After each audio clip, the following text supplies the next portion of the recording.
belo cântico em resposta a tudo que já temos ouvido e aprendido nesse culto, e também nos prepara para o que vamos aprender agora.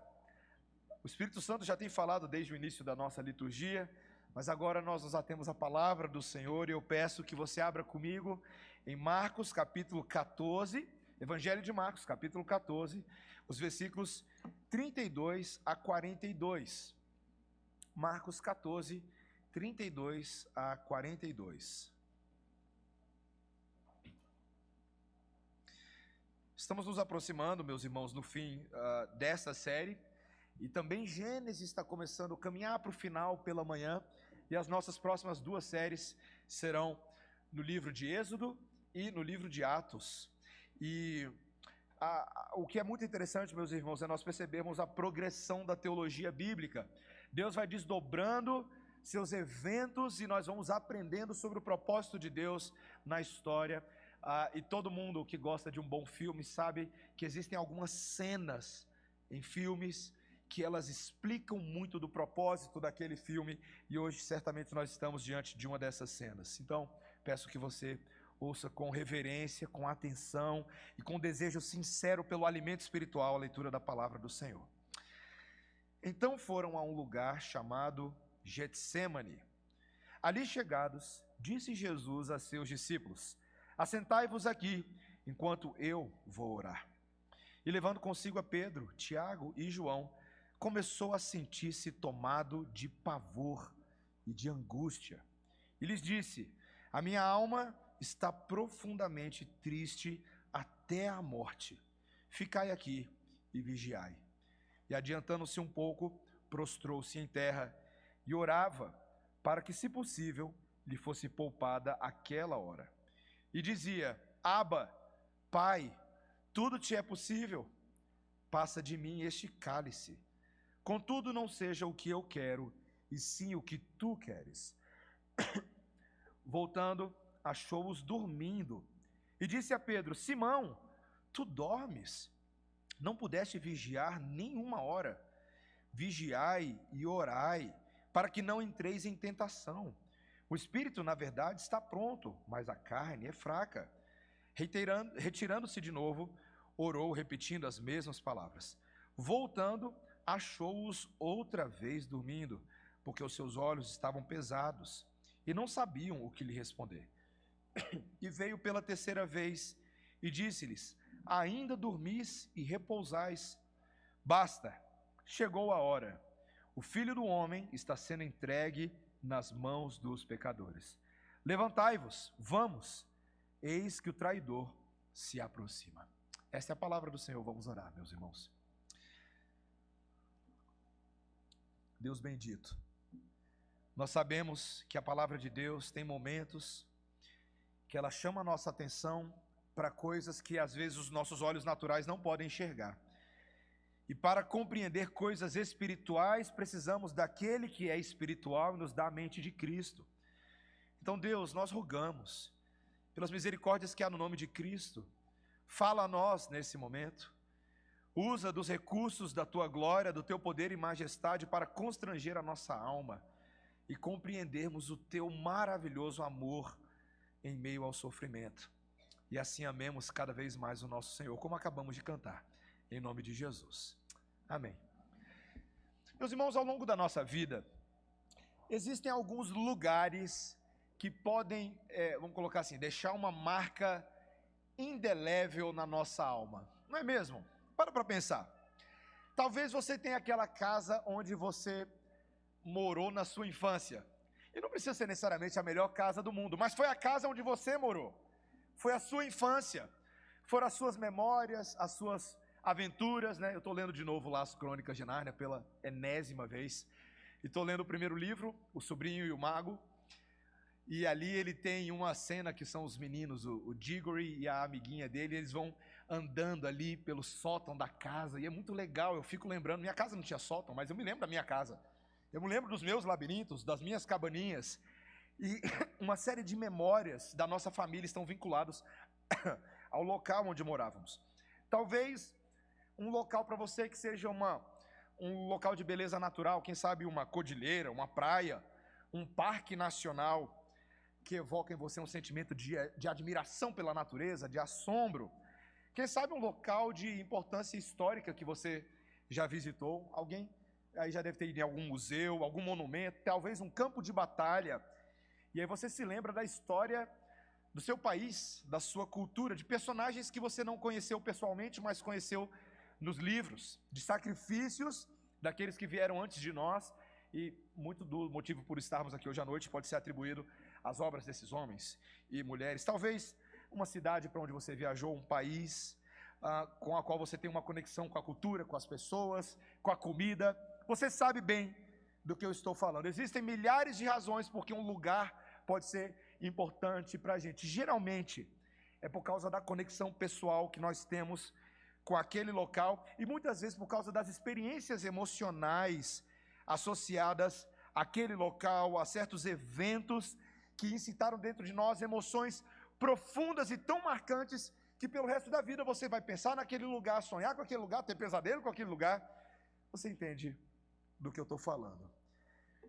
Meus irmãos, eu te garanto que tem um lugar que Jesus jamais irá se esquecer na vida dele. E é esse lugar aqui, ó, o Getsêmani. E hoje à noite, nesse sermão, meus irmãos, eu quero que você perceba que se Jesus não vai esquecer desse lugar, você também não pode se esquecer desse lugar. Porque o significado das coisas que Deus está nos ensinando bem aqui nesse local são para nós de valor eterno. É para você nessa semana se lembrar, é para você meditar, é para você amar o que está acontecendo aqui, ao mesmo tempo é para você se entristecer pelo que está acontecendo aqui. É um lugar para marcar a sua alma de uma maneira indelével, porque marcou a alma do nosso Redentor de uma maneira indelével. E esse texto de hoje eu pretendo ser não muito longo. Tem 6 motivos aqui pelos quais o Getsêmani é inigualável para nós e para Jesus. Vamos ver isso, meus irmãos. Primeira coisa que eu quero estudar com os irmãos aqui é porque o Getsêmani era um lugar de solitude e oração. Um lugar de solitude e oração. Meus irmãos, nós estamos no meio daquela sessão complicada da vida de Jesus. Os evangelhos, todos eles, Mateus, Marcos, Lucas, começam a mostrar que Jesus foi para esse local, o jardim do Getsêmani, logo depois de celebrar a sua última ceia com os discípulos, aquele momento em que ele estabeleceu um sacramento, um sinal e um lembrete do significado da morte dele para os seus discípulos e para todos aqueles que viriam a crer no nome de Jesus, o local onde ele foi traído por um dos seus, naquela noite lá mesmo, em que Judas sai para fazer o que ele tinha para fazer, e esse local, também esse Getsêmani, aonde Jesus posteriormente seria preso. O que significa Getsêmani? Getsêmani significa literalmente prensa de azeite, no aramaico.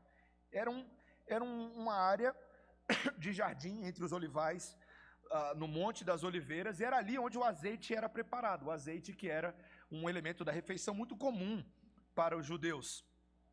E tradicionalmente a localização dele hoje é ocupada pelo que alguns conhecem como a moderna Igreja de Todas as Nações, que foi construída sobre uma igreja bizantina no século IV. Pelo menos é o lugar que se alude aonde era o Getsêmani. E meus irmãos, falando um pouquinho mais de Getsêmani, era um lugar que Jesus conhecia bem. Os evangelhos mostram que Jesus já havia visitado aquele lugar mais de uma vez durante o seu ministério. João 18:2 mostra que Judas, o traidor, também conhecia aquele lugar, porque Jesus ali estivera muitas vezes com os seus discípulos. Era um cantinho favorito deles, eles gostavam dali. Só que nessa cena nós não vemos aqui Jesus agora com todos os seus discípulos, ele vê Jesus com o seu círculo interno, né? Pedro, Tiago e João. Toda vez que você vê só Pedro, Tiago e João associado, é porque existe algo mais íntimo desse grupo de pessoas. Mas o que é ainda mais curioso, meus irmãos, é que Jesus vai até o jardim com eles, mas só até um certo ponto, porque ele vira para eles e diz assim, ó, vocês fiquem aqui e agora vocês vão vigiar, porque daqui para frente ali é só eu mesmo. Eu vou orar e vocês fiquem aqui mantendo guarda. Meus irmãos, houve um momento no meio dessa vida tão cheia de multidões de Jesus, ou houve alguns momentos, mas esse também, que Jesus ficou só. Ele ficou só. Era um momento dele com o Pai. Era um momento de oração. Porque somente ele seria capaz de lidar com o que estava por vir. Ninguém mais, nenhum dos discípulos, mesmo seus amigos mais íntimos, estava em posição para carregar o fardo do Getsemane. E meus irmãos, tirando aqui a primeira aplicação, tem horas na vida que a gente precisa ficar só. Mas só não é só em formato de solidão, ou em formato de isolacionismo, que a gente não quer saber das pessoas. Não, não é isso não, meus irmãos. Só porque há espaço para solitude na vida do crente. Conversando com um colega de seminário essa semana, professor junto comigo, ele ensinando sobre a teologia dos puritanos ali, e ele, de novo, na matéria, ele falou: Mateus, eu estudo os puritanos e eu vejo que eles cultivaram esse lugar de estar só, que é tão necessário para a gente aprender nos dias de hoje, porque a gente não consegue mais ficar só. Você já reparou, meu irmão, minha irmã, que você não consegue ficar em silêncio meditando alguma coisa, porque a nossa cabeça, ó, eu não sei se você é igual eu, se eu fico sozinho o tempo demais, eu já pego o celular. Acontece com vocês? Aqui, ó. Ó, meu companheiro aqui, ó. Certo? Se você fica parado o tempo demais, você já quer fazer alguma coisa. Já começa a bater a perna. A gente é muito ansioso, né? Começa a roer a unha. A gente não consegue. A gente não tem sido treinado nos dias vorazes em que nós vivemos a calar a nossa alma e meditar nas coisas do Senhor, especialmente em exercícios de orações particulares que devem fazer parte da vida do crente, meu irmão, minha irmã. O Senhor Jesus Cristo disse que tem horas que a gente tem que entrar para o nosso quarto, fechar a porta e buscar o Pai em secreto, e o nosso Pai que vem em secreto nos recompensará. E eu creio que parte do nosso esfriamento da vida espiritual é porque a gente não está aprendendo a orar sozinho em alguns momentos. Você tem algum cantinho preferido seu? Qual que é o seu Getsemane de oração? Onde é que você tem? Eu tenho ali um cafezinho perto da minha casa.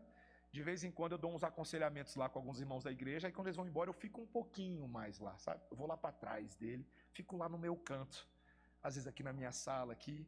Eu acho que cada um de nós, meus irmãos, tem que procurar um cantinho de solitude, um cantinho de oração, um cantinho para tornarmos conhecidos diante do nosso Pai os nossos pensamentos, nossas aflições, nossas questões pessoais.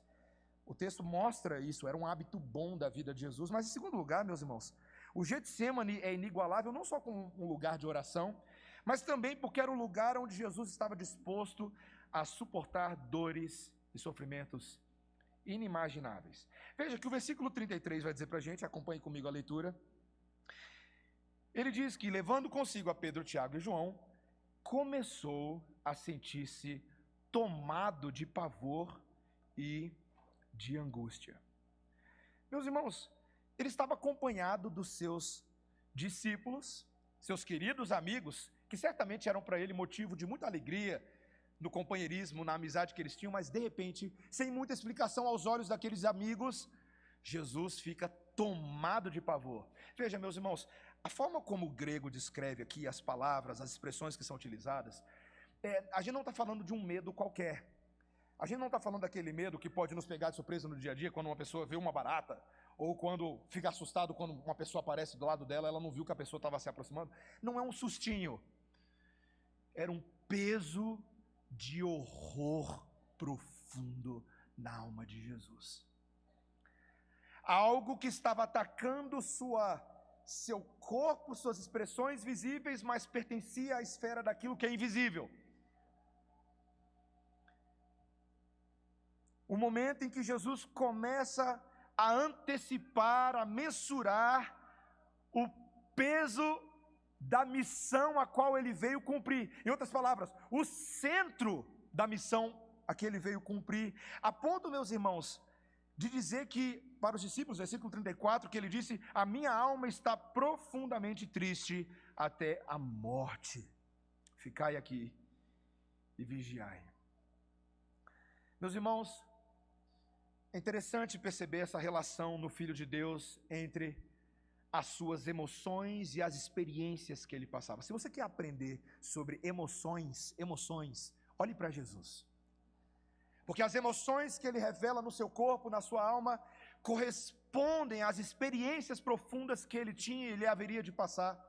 Jesus não era um desequilibrado emocional, ele não era uma pessoa descompensada. O que ele sentia na alma correspondia ao peso de tudo que o Pai estava apontando para que ele fizesse, ser o substituto dos pecadores na cruz.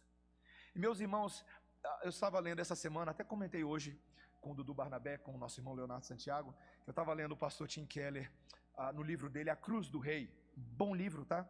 A Cruz do Rei é um comentário do Tim Keller, de forma bem poética, basicamente no Evangelho de Marcos.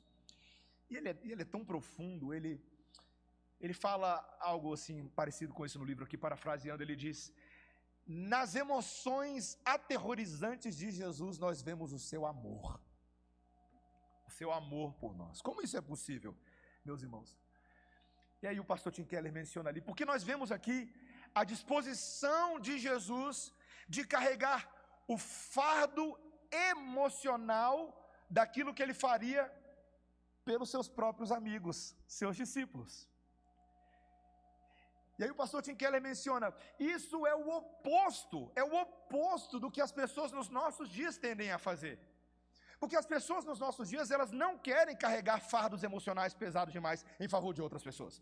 Meus irmãos, a gente vive numa sociedade que os psicólogos estão aí dizendo que você é mais importante do que o resto das pessoas ao seu redor. E você não merece passar pelo que você passa, não é? Não é o que a gente ouve? Certo?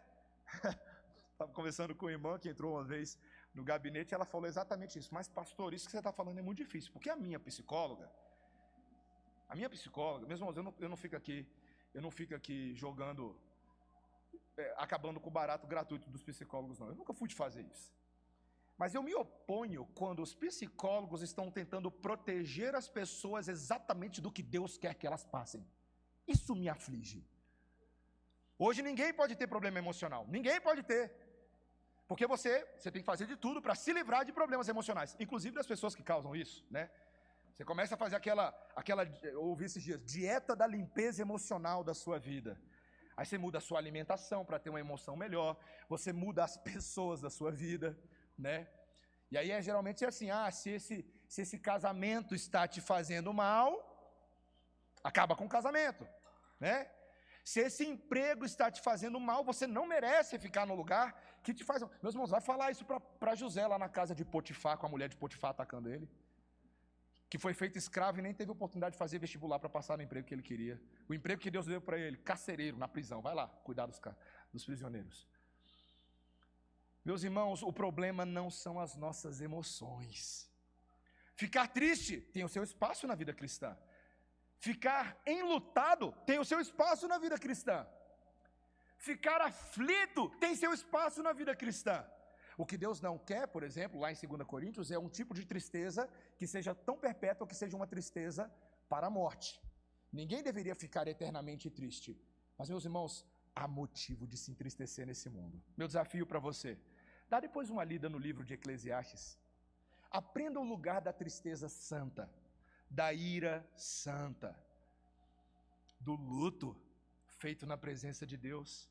Deus nos ensina muito com essas coisas, e aqui nós vemos um Cristo que não está evitando fardos emocionais, não, Ele se permite entrar neles, porque o seu amor está sendo manifesto pelos seus discípulos, e por nós, meus irmãos, por nós.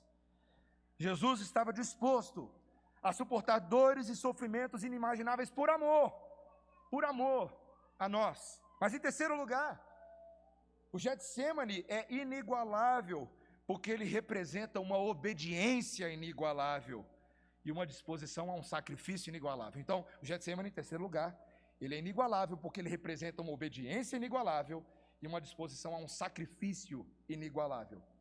Meus irmãos, então Jesus vai orar, e a gente aprende a orar olhando para Jesus, como ele ora. Olha o versículo 35, veja comigo. E adiantando-se um pouco, prostrou-se em terra. Meus irmãos, a gente às vezes não sabe de onde vem essa cultura de se ajoelhar, de se prostrar, mas eram sinais de entrega, sinais de submissão. O próprio Filho de Deus estava colocando o corpo dele em terra, ele se prostra em terra e submete-se à vontade daquele que estava sobre ele, o próprio Pai. E o versículo 35 diz: e orava para que, se possível, lhe fosse poupada aquela hora. Aquela hora. A teologia da hora na Bíblia é muito importante, meus irmãos. A Bíblia fala que havia um momento, um dia, um momento no plano eterno de Deus, uma hora em que os propósitos de Deus se cumpririam de forma muito centralizada, muito cabal e consumada. É dessa hora que Jesus está falando, a hora para a qual ele veio, a hora para a qual ele se preparou desde antes da eternidade, quando ele, num pacto de graça e redenção com o Pai e com o Espírito, abandonou o seu estado de graça, glória superior, tornou-se homem, esvaziou-se, fez esconder no seu próprio corpo a glória de seu Filho de Deus, tornou-se homem para esse momento. E o que é que ele está orando? Pai, se possível, me livra desse momento. Versículo 36, ele dizia, Abba, Pai. Veja o registro de Marcos das duas palavras. As duas palavras significam a mesma coisa, uma em aramaico e a outra está no grego. Abba, meu pai próximo, meu pai íntimo, meu paizinho.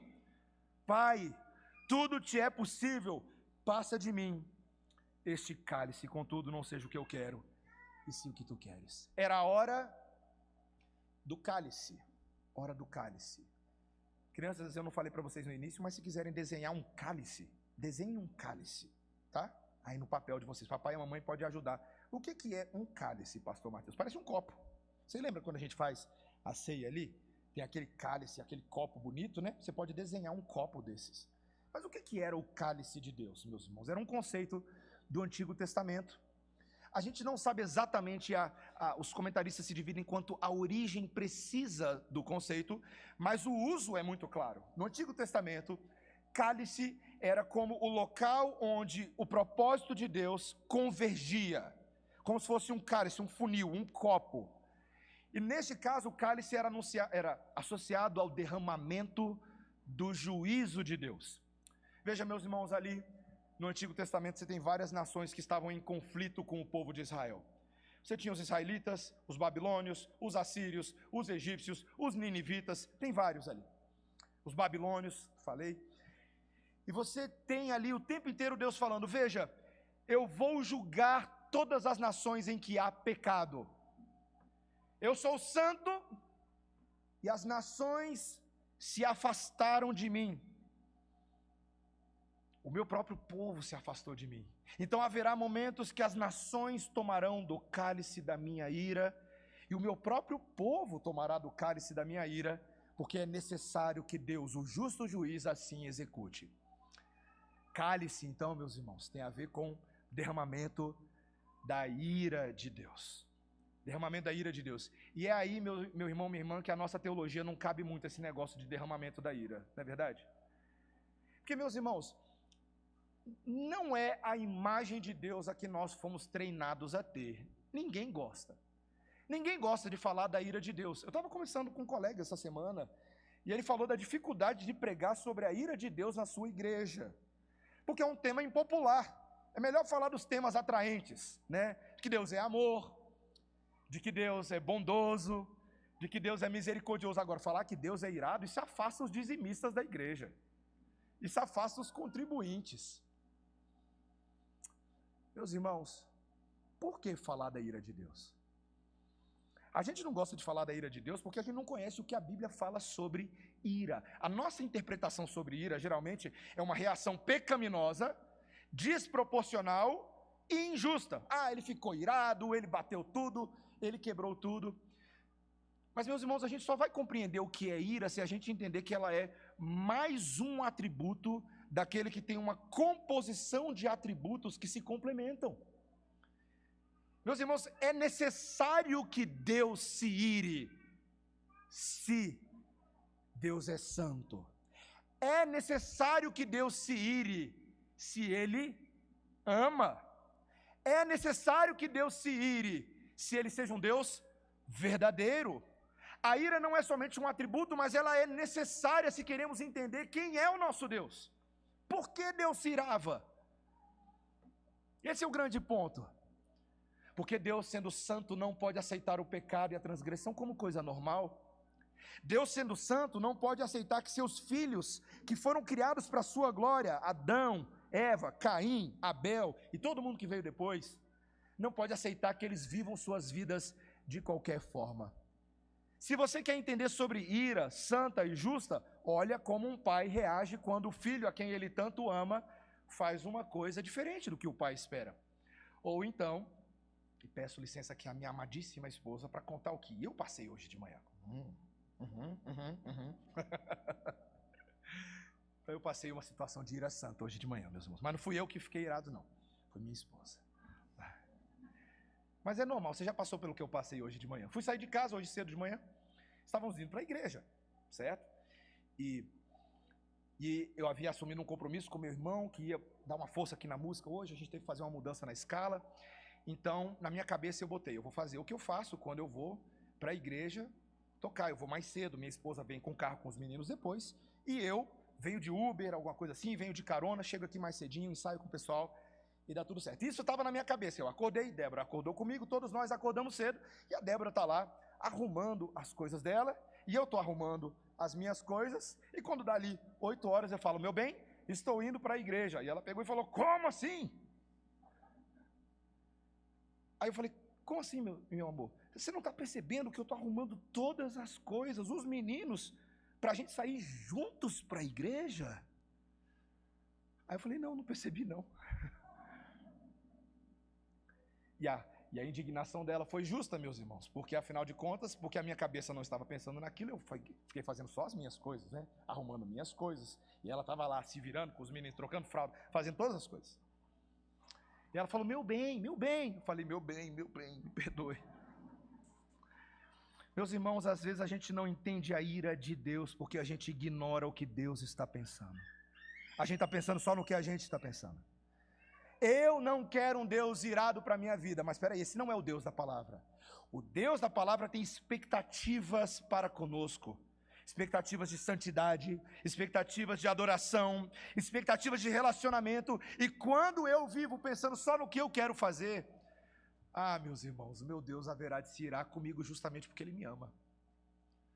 Ele haverá de se irar comigo justamente porque Ele deseja que eu pense menos em mim e mais do jeito dEle. Meus irmãos, Deus criou esse mundo, e os homens se esqueceram de Deus. Os homens fingem que Ele não existe. Eles conseguem viver todos os dias, trabalhando, comendo, ganhando dinheiro, pagando as contas, e fingindo que Deus não existe, e Ele não pode aceitar isso, porque Ele é o Deus criador dos céus e da terra, e Ele é santo, santo, santo, e o mínimo que todas as criaturas devem a Ele é dar reconhecimento e tributo a Ele. Meu irmão, você vai amar o atributo da ira de Deus, amar, se você amar Deus por completo. Mas ainda assim é difícil, meus irmãos. A necessidade de Deus demonstrar seu caráter e sua ira era algo que o próprio Filho de Deus veio para lidar. E aqui, meus irmãos, nesse ponto meu que é um pouquinho maior, mas eu quero que você preste muita atenção. A humanidade de Jesus vem à tona com toda a força. Porque o texto vai dizer para a gente que Jesus orava para que, se possível, lhe fosse poupada essa hora. Aquele que veio para cumprir isso, parece para a gente, quando a gente lê, que ele está dando para trás. E vale a pena, meus irmãos, a gente entender aqui quem é Jesus. Jesus, o Salvador, é o homem-Deus. Ele tem duas naturezas. Uma natureza divina, a segunda e eterna pessoa da Trindade, que veio habitar num corpo humano. E essas duas naturezas passaram ali a coexistir dentro desse corpo humano de Jesus. É o maior mistério que existe no mundo. É tão misterioso quanto a própria Trindade. Não é todo dia que você vê isso acontecendo, porque não tem todo dia. Só Jesus era esse mistério. E nesse momento nós estamos vendo o que nos parece ser um conflito entre as duas naturezas. Porque a natureza humana, ela está reagindo com instinto de autoproteção. Que é o que aconteceria se eu falasse para você que eu vou pegar um martelo e bater na sua mão, ou vou pegar uma arma e dar um tiro em você. O seu instinto de autoproteção humano é fazer isso aqui, ó, tirar a mão, é se proteger. E a alma de Jesus está apelando nesse instinto de autoproteção, falando, Pai, eu sei que eu vim para fazer isso, mas vai ser muito difícil fazer isso. Meus irmãos, o nosso corpo humano tem esse instinto de autoproteção, sim.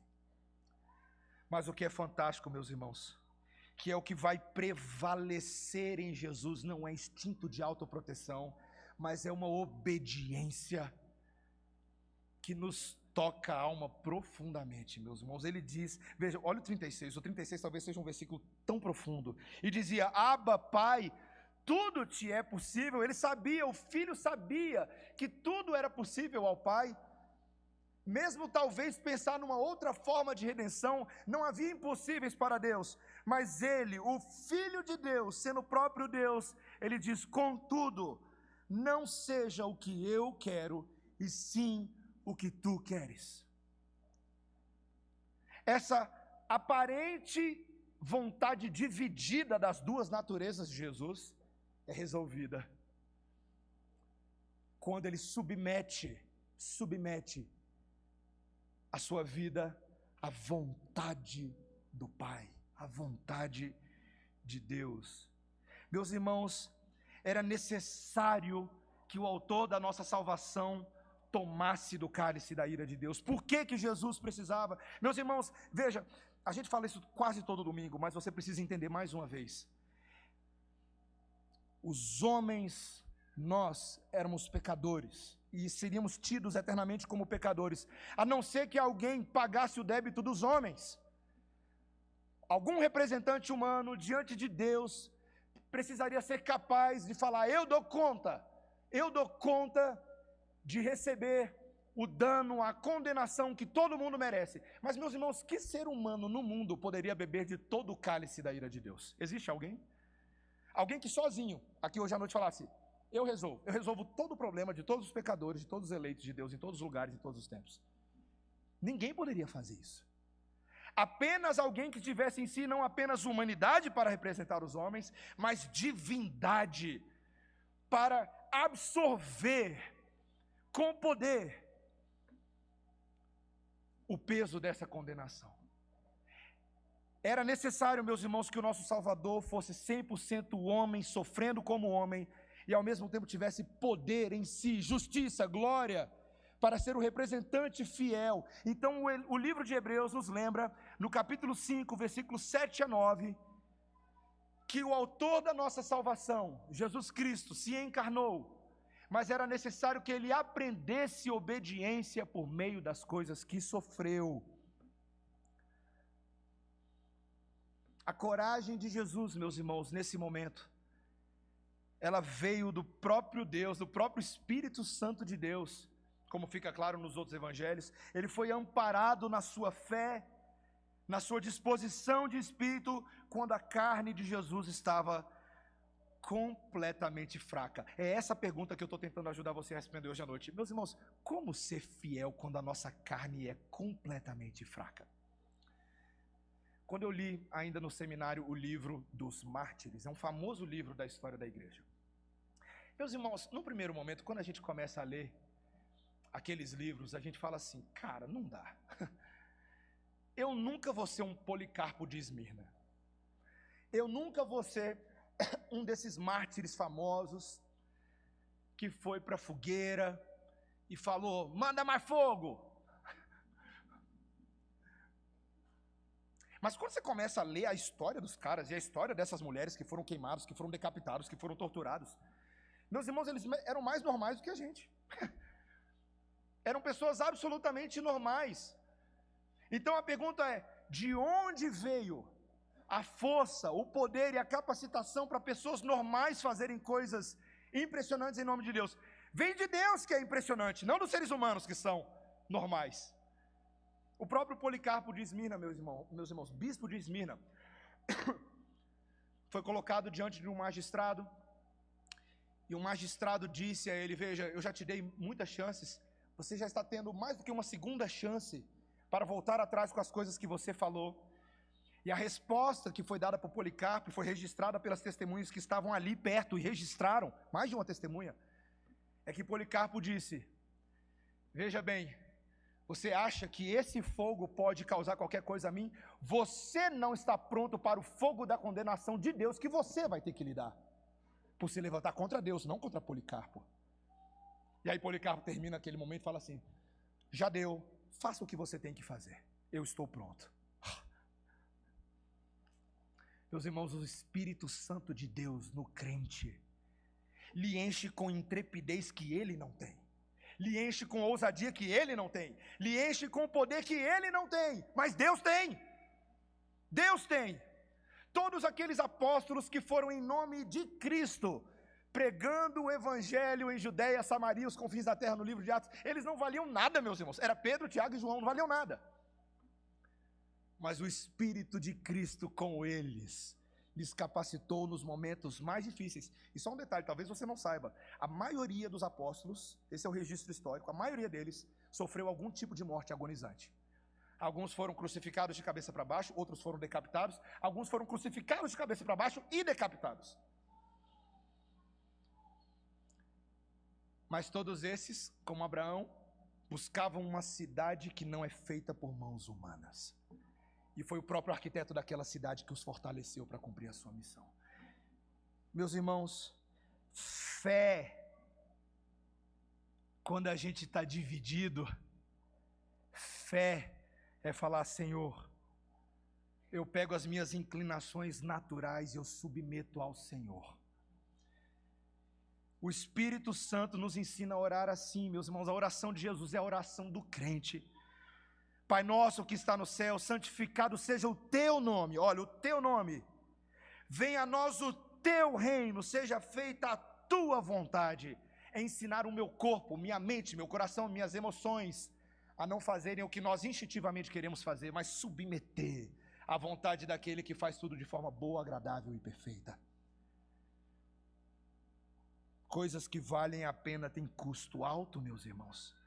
E Cristo pagou o maior de todos os custos, quando agora Ele nos mostra, em quarto lugar, a importância da oração e de vivermos vidas vigilantes em oração. Veja, tem a ver com o que eu falei antes, mas é um pouco diferente. A importância da oração e de vivermos vidas vigilantes em oração. Porque quando Jesus está passando por isso tudo, né? Lidando com o peso do mundo sobre os seus ombros, em termos de carga emocional, espiritual, quando ele volta, versículo 37, o que os discípulos estavam fazendo? Aquilo que eles eram especialistas em fazer, meus irmãos: dormindo. E Jesus diz a Pedro, versículo 37, Simão, tu dormes? Não pudeste vigiar nem uma hora. Meus irmãos, é a prova de que quando a gente faz vigília de oração mais de uma hora, a gente já começa a ter complicação aqui na igreja, né? A gente já fica meio cansado, porque a gente é fraco para orar. A primeira vez que a gente foi fazer uma vigília de oração aqui, um dos irmãos perguntou: mas pastor, vai ser quanto tempo? Eu falei: meus irmãos, eu falei para ele, é vigília. Normalmente vigília você pega a hora do sono e você vai embora. Vigília na minha antiga igreja, a gente quebrava ela com café da manhã de manhã. Ih, pastor, não vai rolar não. Por quê, meu irmão? Pastor, eu preciso dormir. É mesmo, eu preciso do meu horário de sono. Talvez Pedro, Tiago e João estivessem motivados por esse pensamento: o meu sono é muito importante, Senhor.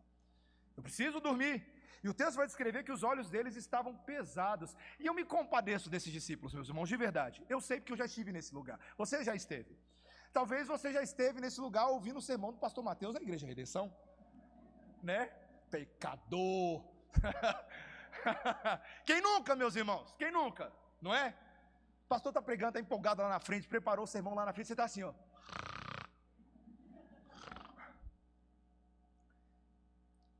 Sermão é muito importante, mas o que Jesus estava fazendo naquele momento era ainda mais importante.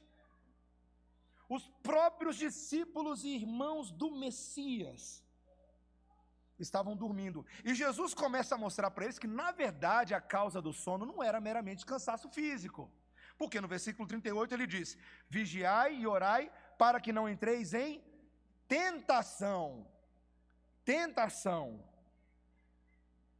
Ele está falando que na verdade a tentação é de fazer aquilo que nos agrada, é a autoindulgência, é a de dormir porque eu estou com vontade de tirar um soninho gostoso e é a minha hora. A tentação de não estarmos alertas espiritualmente nos momentos em que nós somos mais exigidos. Meus irmãos, a palavra de Deus, preste atenção, a palavra de Deus vai usar a ideia do sono como uma imagem que descreve todos aqueles crentes que vivem suas vidas despreocupadamente, ignorando que Jesus vai voltar como um ladrão. 1 Tessalonicenses capítulo 5, ele fala: vocês que estão dormindo, cuidado, porque o Filho de Deus virá como um ladrão no meio da noite. Ele não vai dar aviso, ele não vai mandar WhatsApp para você, nada. Então não sejamos como os que dormem, que vivem suas vidas na bebedice, na glutonaria, em orgias, porque eles são da noite, mas nós não somos da noite, nós somos do dia. Então a gente tem que trocar, literalmente o que Paulo vai falar lá em 1 Tessalonicenses 5, é basicamente, você tem que trocar o pijaminha da noite pela armadura do dia, e isso envolve vigilância em oração. Meus irmãos, como é que a gente sabe que uma igreja está vigilante? Se uma igreja ora. Dói mais em mim do que em vocês falar o que eu vou falar agora, então prepara aí.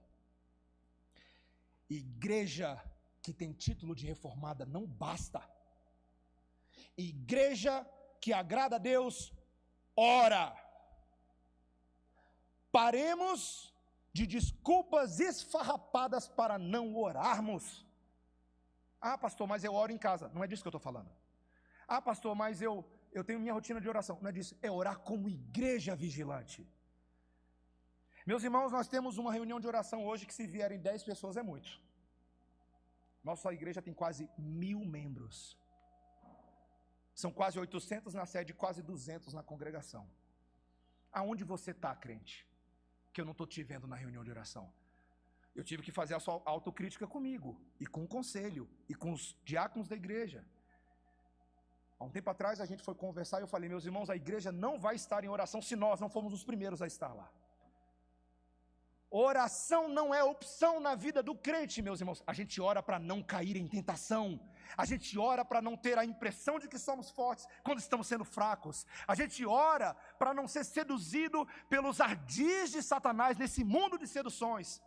A gente ora, meus irmãos, para a gente dar os braços uns aos outros e nos fortalecermos na fé. A gente ora não apenas pelas enfermidades do corpo, mas a dúvida, a incredulidade, o ceticismo, o cinismo, o sarcasmo. A gente ora, meus irmãos, para que o Espírito Santo nos encha do poder sobrenatural do reino de Deus. É por isso que crente tem que orar. Oremos, igreja. Oremos, meus irmãos. Domingo que vem, se tu é crente e é membro dessa igreja, então presta atenção no que eu vou te falar. Domingo que vem, eu quero ver você e eu, 8h50 da manhã, de não caber naquela sala do conselho lá. A gente vai ter que sair de lá e vir para cá. Vai ter que o pessoal da música, vai ter que parar. Vai ter que sair às 7 horas da manhã o pessoal da música. Porque a gente vai estar orando como igreja. Seja crente e seja homem e mulher para admitir que a gente tem que orar mais. E começa comigo, pastor de vocês. A gente vai junto, orar mais. Porque o Senhor Jesus Cristo alertou os seus próprios discípulos.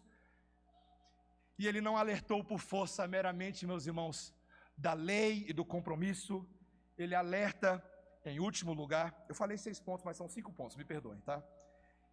Ele alerta por causa da certeza da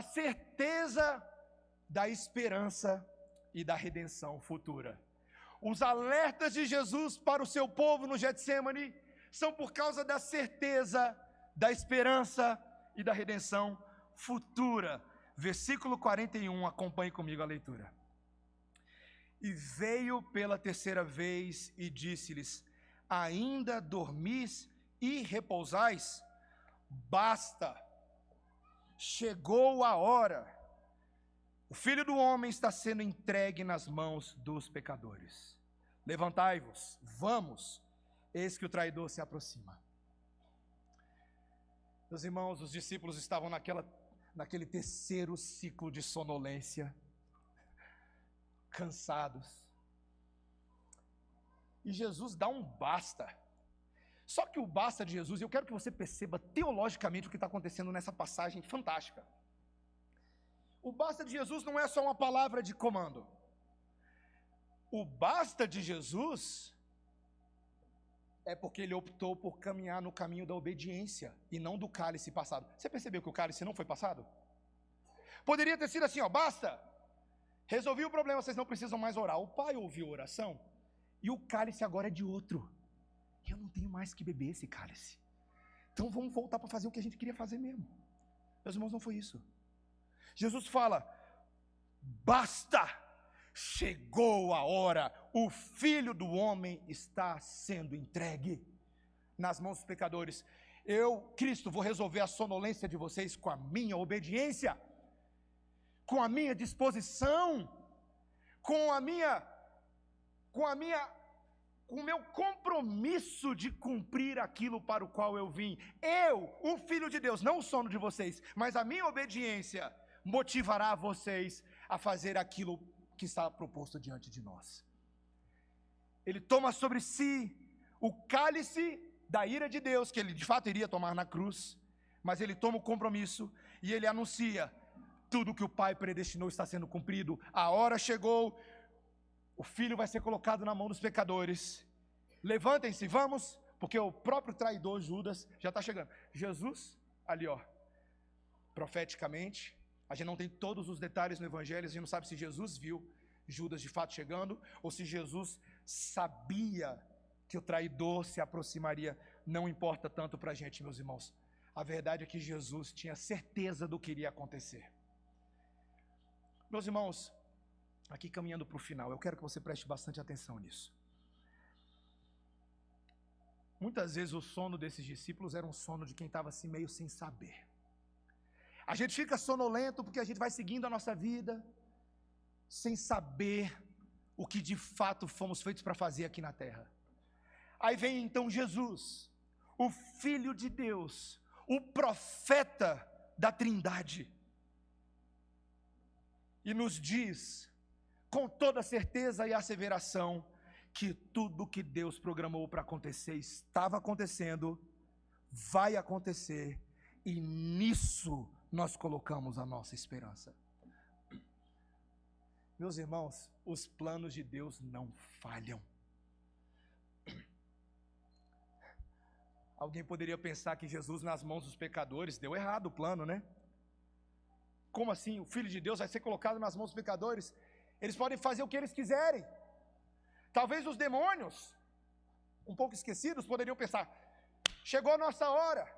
Judas, o nosso agente das trevas, vai pegar o Filho de Deus e a gente vai fazer com ele o que a gente quiser. E o Pai vira e diz para a gente nesse texto, é exatamente isso. Deixa os pecadores fazerem exatamente o que eles querem fazer. Deixa as trevas fazerem exatamente o que elas querem fazer. Porque ao fazer essas coisas, eles estão cumprindo exatamente o que o Pai quer. Os desígnios de Deus estão sendo cumpridos nesse momento de tremenda dor, angústia para Jesus. E meus irmãos, eu não me alegro pela tristeza de Jesus, mas eu me alegro pelo fato de Jesus ter se entristecido, moído, trespassado. Eu estou aqui hoje falando para vocês por causa disso, Se não fosse pelo Getsemane, se não fosse pelo Calvário, eu e vocês não teríamos certeza de nada nessa vida. Mas louvado seja Deus pelo Getsemane, e pelo Calvário, e pela ressurreição, e pela ascensão de Cristo aos céus, e pelo avanço da igreja sobre a terra, porque todos os tis e is da lei de Deus têm se cumprido minuciosamente. Então, meus irmãos,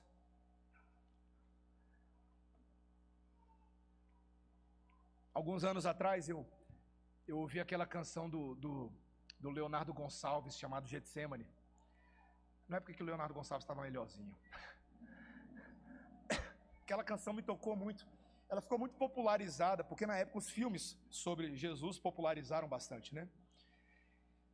Aquele do Mel Gibson, principalmente, Paixão de Cristo. Mas eu lembro, meus irmãos, que o meu negócio foi com a música. E na música, o Leonardo Gonçalves ali, ele expressava de forma muito poética e muito profunda, com acordes, com uma bela voz que ele tem, aquele estado de dor trágica e singela ao mesmo tempo que Jesus passou. Eu lembro que eu ouvia aquela música, meus irmãos. Algumas vezes eu tinha até sido chamado na época para tocar numa cantata de Natal de uma igreja. Israel Arboez vai lembrar, e a gente ia cantar aquela música. Eu não conhecia ela, então eu tive que aprender para tocar na cantata. E eu lembro que quando eu comecei a ouvir naquela música e meditar no texto bíblico que era descrito ali, do Getsemane e da morte de Jesus, meus irmãos, era uma música tão trágica, tão difícil, mas era naquela tragédia, naquela dificuldade que a minha alma começou a ser consolada num momento que eu estava precisando de muito consolo, meus irmãos. Eu não estava me sentindo muito amado por Deus, para ser bem honesto. Crescido em igreja, vivido em igreja, filho de crente, conhecia a Bíblia. Eu não estava sentindo muito o amor de Deus. E foi ouvindo uma música, com um texto bíblico, que Deus começou a restaurar o senso de amor. E tem lá alguns trechos da música, a música é muito bonita, mas tem um trecho que a forma como o Espírito Santo usou naquela época para falar ao meu coração é Mateus. É aquele básico, né? Cristo fez tudo isso por você. Não por outros, não lá pelo crente que você acha que ele é crente porque ele é bom, então serve para ele, serve para aquele. Por você, por você. Meus irmãos, como eu estava precisando ouvir sobre o Getsemane naquela época. E hoje eu volto no tempo, porque um dos lugares mais marcantes da minha vida acabou sendo uma música sobre o Getsemane. Eu tenho lugares marcantes maravilhosos na minha vida, meus irmãos. Eu tenho viagens com a minha família que às vezes vem lágrimas aos olhos só de lembrar das cenas, dos momentos. Eu tenho lugares marcantes na minha vida com meu irmão, porque eu amo e a gente tem uma ótima amizade. Eu tenho lugares marcantes na minha vida com a minha esposa e com os meus filhos, com amigos queridos. Mas, meus irmãos, o lugar mais marcante da minha vida é dentro do meu coração, onde Deus me converteu. É dentro de mim. Eu carrego esse lugar marcante dentro de mim. Deus, no lugar do meu coração, pegou o coração podre de pedra que eu tinha e transformou em coração de carne pulsante, que flui a seiva do Espírito Santo, de amor, de alegria, de esperança. Todas as vezes que eu me lembro da minha transformação, do que o Espírito Santo fez em mim, eu sou consolado. Eu me lembro que aquele que começou a boa obra em mim vai perseverar comigo até o dia de Cristo. Que aquele que foi capaz de lançar luz em lugares enevoados e fazer correr manancial onde tinha deserto, eu lembro que ele me ama.